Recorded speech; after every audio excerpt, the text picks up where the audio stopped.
vegan leader, real peace giver.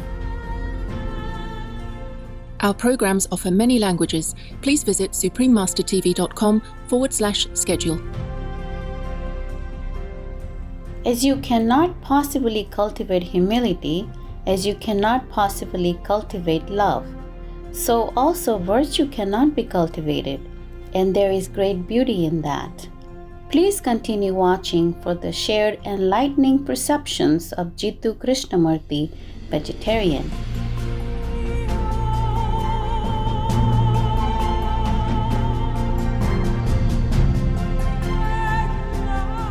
Two worlds can meet when speaking the same language. Namaste is a good way to connect with the locals of inspiring India.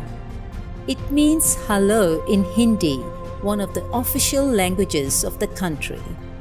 Divine viewers, I'm Gayatri. The respectful people of India are touched by your good-hearted nature, thus making the world a better place. May you preserve this quality through the compassionate vegan lifestyle in heaven's blessings.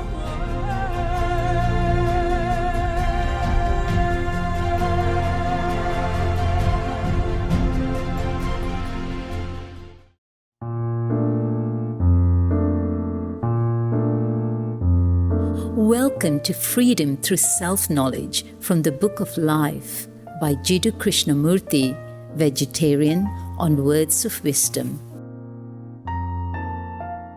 Jiddu Krishnamurti was an internationally renowned spiritual figure born in 1895 in southern India, who to this present day is still considered one of the greatest thinkers and spiritual teachers of all time. He did not proclaim any religion, sect, or country, and always pointed out that we are first humans and do not need to identify with nationality or religious beliefs. From 1929 until his death in 1986, Jiddu Krishnamurti traveled throughout the world talking to large audiences, individuals, scientists, religious figures, writers, philosophers, educators, as well as giving radio and television interviews. Krishnamurti's message emphasized the great need of a radical change for humankind. His deep insights on the nature of the human mind enabled him to deliver his talks in a fresh and direct way, making audience members feel like he was addressing them personally. Krishnamurti's only concern was to set humanity absolutely, unconditionally free. His vision was for humans to have a more profound understanding of themselves and of the art of living so as to bring about a new and peaceful generation. A compassionate vegetarian, the beloved Krishnamurti was also a founder of schools in India, the United States, and the United Kingdom. They are based on a holistic, global outlook with a concern for humanity and the environment and their interconnected relationship. The schools were established to be places where the existential concerns of life could be explored freely and responsibly. In addition, Jiddu Krishnamurti was an author of numerous books. Among them are The Awakening of Intelligence, The Urgency of Change, Freedom from the Known, and The Flight of the Eagle. Today, we will read a selection from Jiddu Krishnamurti's book, The Book of Life, where the teacher shares insights on the matter of true freedom and virtue, as well as the roots of our challenges in experiencing them. Learning has no past. Wisdom is something that has to be discovered by each one, and it is not the result of knowledge. Knowledge and wisdom do not go together. Wisdom comes when there is the maturity of self-knowing. Without knowing oneself, order is not possible, and therefore there is no virtue. Now, learning about oneself and accumulating knowledge about oneself are two different things. A mind that is acquiring knowledge is never learning. What it is doing is this: it is gathering to itself information, experience as knowledge, and from the background of what it has gathered, it experiences, it learns, and therefore it is never really learning, but always knowing, acquiring. Learning is always in the active present. It has no past. The moment you say to yourself, "I have learned," it has already become knowledge, and from the background of that knowledge, you can accumulate, translate, but you cannot further learn. It is only a mind that is not acquiring, but always learning. It is only such a mind that can understand this whole entity that we call the me, the self. I have to know myself, the structure, the nature, the significance of the total entity.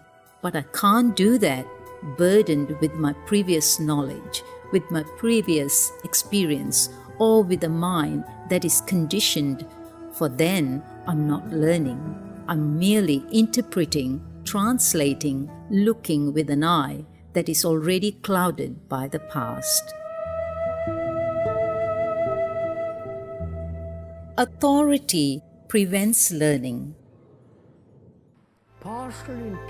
We generally learn through study, through books, through experience, or through being instructed. Those are the usual ways of learning. We commit to memory what to do and what not to do, what to think and what not to think, how to feel, how to react. Through experience, through study, through analysis, through probing, through introspective examination, we store up knowledge as memory, and memory then responds to further challenges and demands from which there is more and more learning. What is learned is committed to memory as knowledge, and that knowledge functions whenever there is a challenge or whenever we have to do something. Now, I think there is a totally different way of learning, and I'm going to talk a little bit about it. But to understand it and to learn in this different way, you must be completely rid of authority. Otherwise, you will merely be instructed and you will repeat what you have heard. That is why it is very important to understand the nature of authority. Authority prevents learning. Learning that is not the accumulation of knowledge as memory. Memory always responds in patterns. There is no freedom. A man who is burdened with knowledge, with instructions, who is weighed down by the things he has learned, is never free. He may be most extraordinarily erudite, but his accumulation of knowledge prevents him from being free, and therefore he is incapable of learning. To destroy is to create.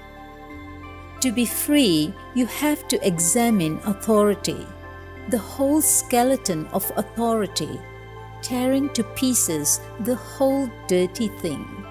And that requires energy, actual physical energy, and also it demands psychological energy. But the energy is destroyed, is wasted when one is in conflict. So when there is the understanding of the whole process of conflict, there is the ending of conflict. There is abundance of energy. Then you can proceed, tearing down the house that you have built throughout the centuries, and that has no meaning at all. You know, to destroy is to create. We must destroy, not the buildings, not the social or economic system, this comes about daily, but the psychological, the unconscious and the conscious defenses, securities that one has built up rationally, individually, deeply and superficially. We must tear through all that to be utterly defenseless, because you must be defenseless to love and have affection. Then you see and understand ambition, authority, and you begin to see when authority is necessary and at what level. The authority of the policeman and no more. Then there is no authority of learning, no authority of knowledge, no authority of capacity, no authority that function assumes and which becomes status. To understand all authority of the gurus, of the masters and others requires a very sharp mind, a clear brain, not a muddy brain, not a dull brain.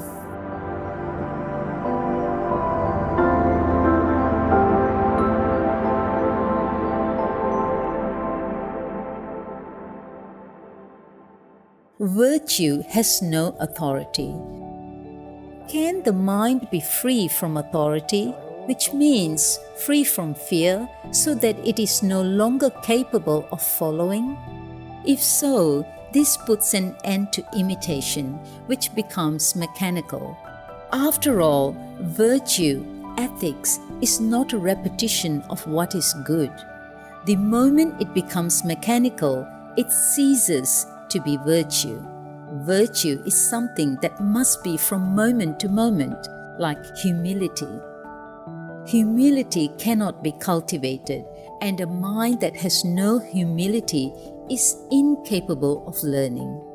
So virtue has no authority. The social morality is no morality at all. It's immoral because it admits competition, greed, ambition, and therefore society is encouraging immorality. Virtue is something that transcends morality. Without virtue, there is no order, and order is not according to a pattern, according to a formula. A mind that follows a formula through disciplining itself to achieve virtue creates for itself the problems of immorality. An external authority that the mind objectifies apart from the law as God, as moral, and so on, becomes destructive when the mind is seeking to understand what real virtue is. We have our own authority as experience, as knowledge, which we are trying to follow. There is this constant repetition, imitation, which we all know. Psychological authority, not the authority of the law. The policeman who keeps order, the psychological authority which each one has, becomes destructive of virtue, because virtue is something that is living, moving. As you cannot possibly cultivate humility, as you cannot possibly cultivate love, so also virtue cannot be cultivated, and there is great beauty in that. Virtue is non-mechanical, and without virtue there is no foundation for clear thinking. The old mind is bound by authority. The problem then is it possible for a mind that has been so conditioned, brought up in innumerable sects, religions, and all the superstitions, fears, to break away from itself and thereby bring about a new mind? The old mind is essentially the mind that is bound by authority. I'm not using the word authority in the legalistic sense, but by that word I mean authority as tradition, authority as knowledge, authority as experience, authority as the means of finding security and remaining in that security, outwardly or inwardly, because, after all, that is what the mind is always seeking, a place where it can be secure, undisturbed. Such authority may be the self-imposed authority of an idea or the so-called religious idea of God, which has no reality to a religious person. An idea is not a fact. It is a fiction. God is a fiction. You may believe in it, but still it is a fiction. But to find God, you must completely destroy the fiction, because the old mind is the mind that is frightened, is ambitious, is fearful of death, of living, and of relationship, and it is always consciously or unconsciously seeking a permanency, security.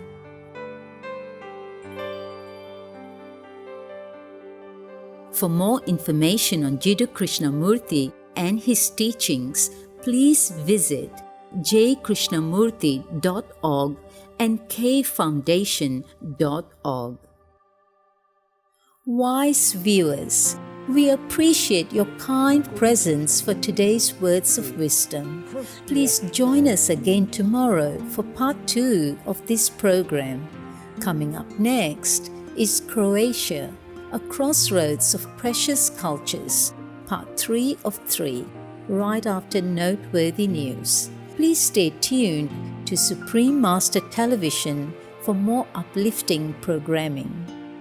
In God's splendor, may upliftment of the soul help us to discover the gift of self-knowing, which only we can give to ourselves. Our programs offer many languages. Please visit suprememastertv.com/schedule and suprememastertv.com/WOW. Nos programmes offrent plusieurs langues. Veuillez visiter suprememastertv.com/schedule y suprememastertv.com/WOW. Nuestros programas ofrecen varios idiomas. Visiten suprememastertv.com/schedule y suprememastertv.com/WOW.